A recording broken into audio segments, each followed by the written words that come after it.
నిన్న ఏపీలో 3 ఎమ్మెల్సీ స్థానాలకు ఎన్నికలు జరిగాయి. ఆ ఎన్నికల్లో ప్రలోభాల పర్వం మాత్రం గట్టిగా కొనసాగించారు.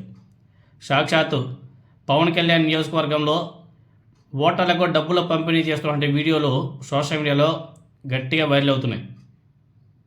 3 ఎమ్మెల్సీ స్థానాలకు జరిగినటువంటి పోలింగ్ సందర్భంగా పిఠాపురం నియోజకవర్గంలో ఓటర్లకు డబ్బులు పంపిణీ చేస్తున్నటువంటి వీడియోలు బయటకు వచ్చాయి. ఓటుకు నోటు లెక్క బాగా అలవాటైపోయింది. ఓటర్లకు డబ్బులు పంపిణీ చేస్తున్నటువంటి వీడియోలు సోషల్ మీడియాలో కూడా బీభత్సంగా వైరల్ అవుతున్నాయి. ఒక ఓటుకి పిఠాపురంలో అయితే ఓటుకి 3,000 రూపాయలంట. ఓటుకి 3,000 రూపాయలు. అది కూడా ఎక్కడ ఇస్తున్నారంటే పోలింగ్ కేంద్రం ఎదురుగా ఓటర్ల లిస్టులు పట్టుకొని పేరాబత్తుల రాజశేఖర్కి ఓటు వేయాలని చెప్పేసి కూటమి నేతలు ఓటుకి 3,000 రూపాయల చొప్పున పంపిణీ చేశారు. వాటికి సంబంధించిన వీడియోలన్నీ కూడా సోషల్ మీడియాలో హల్చల్ అవుతున్నాయి. పోలీసులు కూడా కూటమి నేతలకు బాగా సపోర్ట్ చేస్తున్నారు.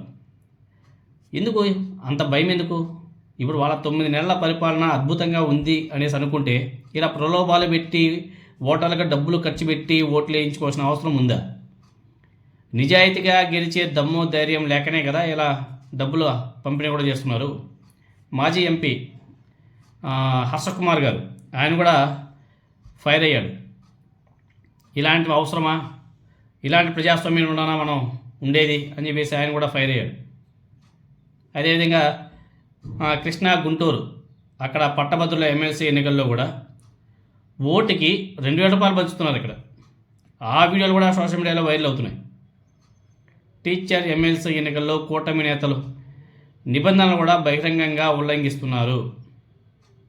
ఆ వీడియోలన్నీ కూడా సోషల్ మీడియాలో బీభత్సంగా వైరల్ అవుతున్నాయి. మీరు కూడా చూడవచ్చు. ఇక్కడ భీమిలి ఎమ్మెల్యే గంటా శ్రీనివాస్ చంద్రపాలెం స్కూల్లో నేరుగా వాహనంతో ప్రవేశించిన అధికారులు ఏ చర్య తీసుకోలేదు. ఎందుకంటే అధికార పార్టీ ఎమ్మెల్యే కాబట్టి. అదే ఇంకొకరు అయితే ముడ్డి మీదనే బయట ఈడ్చి ఇసిరేసేసేవాళ్ళు. మనిషి అనేసి కూడా చూసి ఉండరు, తన్ని బయట దోసేసేవాళ్ళు. కానీ నా అధికార పార్టీ ఎమ్మెల్యే కాబట్టి దూసుకొని లోపలికి వెళ్తాడు. కావాలంటే అవసరం అనుకుంటే కారు కూడా లోపల కూడా తీసుకెళ్ళిపోతాడు. ఎవరు పట్టించుకోరు, ఎందుకంటే అధికార పార్టీ ఎమ్మెల్యే. ఇలాంటి దుర్మార్గమైనటువంటి ప్రజాస్వామ్యంలో ప్రజలు ప్రజెంట్ ఉన్నారు. ఓట్లేసి గెలిపించారు గత ఎన్నికల్లో. ఇప్పుడు అనుభవించక తప్పదు.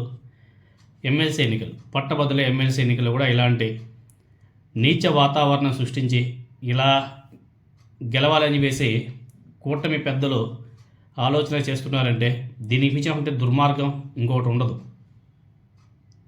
ఇవే ఇలా ఉంటే ముందు ఇంకా స్థానిక సంస్థల ఎన్నికలు కానీ వెళ్తే పల్లెటూరులో